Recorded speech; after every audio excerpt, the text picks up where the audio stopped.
Hello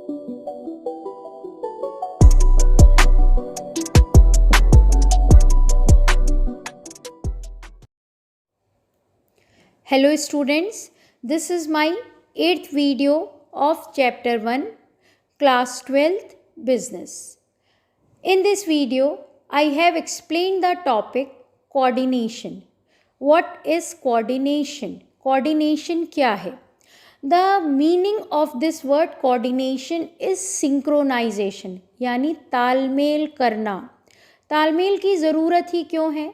Because in an organization not the one person is working, so many employees are working together and they all are diverse. सभी एक दूसरे से अलग हैं, सभी के काम अलग हैं, सभी एक दूसरे से अलग हैं. तो there is the need of creating coordination among them so that goal can be achieved. After that, the meaning of coordination is here: the process by which a manager synchronizes the activities of department is known as coordination. तो coordination एक process है जिसके through एक manager different department की activities को synchronise कर रहा है. क्योंकि किसी भी ऑर्गेनाइजेशन में अगर डिफरेंट डिपार्टमेंट हैं तो they are not independent, they are interdependent because they all are the part of single organization. Suppose in an organization there is the purchase department, production department, sale department and finance department. अब question is that कि what should be purchased by purchase department. तो purchase department will consult with production department कि what type of raw material and machinery is demanded by the production department, that will be purchased. Now question is in front of production department कि what should be produced by production department. So it will consult with the sale department because sale department has idea what type of goods are demanded in the market. And all these departments are getting finance from the finance department. तो ये सभी department हैं अलग अलग और इनकी सभी की अपनी अपनी एक्टिविटीज़ हैं.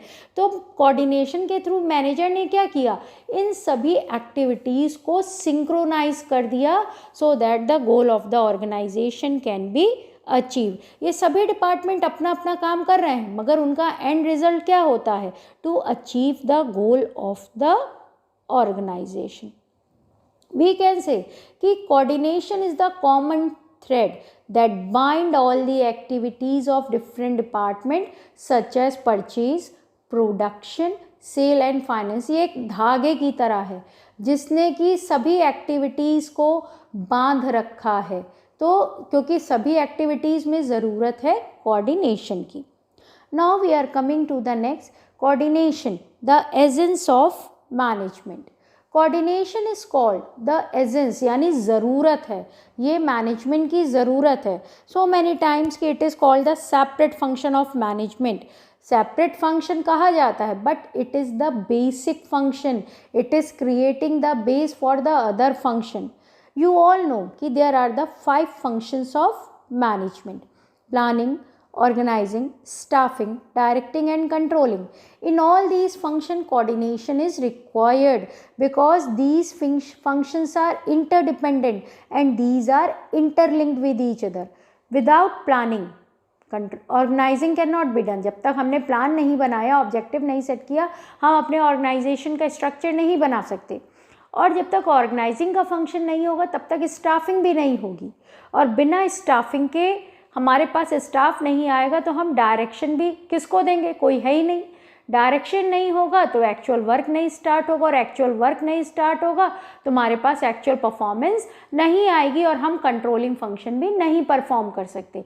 तो ये तीनों ही फंक्शन इंटरडिपेंडेंट है और इंटरलिंक्ड है और इनके बीच में ज़रूरत है कोऑर्डिनेशन की.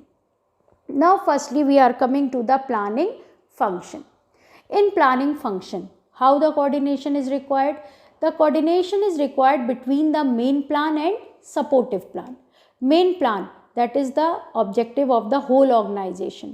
Supportive plan, it means कि for attaining that main plan, every department make their head, every departmental head make their own plan. तो क्या है, मेन प्लान और सपोर्टिव प्लान, उसके बीच में कोऑर्डिनेशन होना चाहिए. ऑर्गेनाइजिंग में अरेंजिंग है, there is the arrangement of physical and financial resources, तो उन फिजिकल और फिनेंशियल रिसोर्स के बीच में भी ज़रूरत है कोऑर्डिनेशन की। In the same way staffing function में भी कोऑर्डिनेशन की ज़रूरत है। Skill of person and job assign, it means कि किसी भी पर्सन को वही जॉब मिले जिसको करने के लिए उसमें स्किल हो। अगर किसी भी पर्सन को ऐसा जॉब दे दिया जाए जिसको करने की उसमें स्किल नहीं थी तो वो जॉब वो नहीं कर पाएगा। डायरेक्टिंग फंक्शन, डायरेक्टिंग फंक्शन में there must be the coordination among the orders, instructions and guidelines. Employees को जो भी ऑर्डर दिए जा रहे हैं, जो इंस्ट्रक्शंस दिए जा रहे हैं, जो गाइडलाइंस दिए जा रहे हैं, उनके बीच में कोऑर्डिनेशन हो। ऐसा ना हो कि किसी ने एम्प्लॉय को कुछ ऑर्डर दिया, दूसरे ने कुछ इंस्ट्रक्शन दे दी, किसी ने कोई और गाइडलाइन दे दी, तो एम्प्लॉय ने क्या हो गया, एम्प्लॉय को कन्फ्यूज़न हो गया और अब उसने कुछ भी नहीं किया और goal of the organisation he was not able to achieve. Now last function is the controlling function. Controlling function क्या है? It's a comparison between the standard performance and the actual performance. तो जब तक अगर हमारे पास कोऑर्डिनेशन नहीं होगा, एक्चुअल परफॉर्मेंस जो एक्चुअल आउटपुट आया, स्टैंडर्ड परफॉर्मेंस की जो हमने प्लान करी थी, तो इसके बीच में भी कोऑर्डिनेशन का होना ज़रूरी होता है। So in this way coordination is required in all the 5 functions of management. Next we are coming कि coordination is required at all the 3 levels of management. There are 3 levels of management: top level, middle level and lower level. What is the work of top level? It is framing the plans and policies for the whole organization. Middle level is doing what? It is interpreting. Interpret करने का मतलब होता है explain करना. It is explaining the plan and policies formed by the top level management. And lower level management is involved in the execution of plans and policies with the help of workers. क्योंकि actual में काम कौन करेगा? Worker. और उनसे काम कौन कराएगा? लोअर कराएगा। लोअर भी उन प्लान एंड पॉलिसीज़ के अकॉर्डिंग काम कराएगा जो कि टॉप और मिडिल ने बनाकर उसको दी हैं। तो जब तक कोई भी प्लान टॉप फ्रेम नहीं करेगा, उसकी इंटरप्रेटिंग नहीं होगी, और अगर इंटरप्रेटिंग नहीं होगी तो उसका एग्जीक्यूशन भी नहीं होगा। तो at last we can say that coordination is required in all the 5 function and all the 3 levels of the management. It is also helping in achieving the harmony among the efforts of the individual. So we can say कि it is helping in achieving the goal of organization. So it is called the essence of management. With this I am ending my video.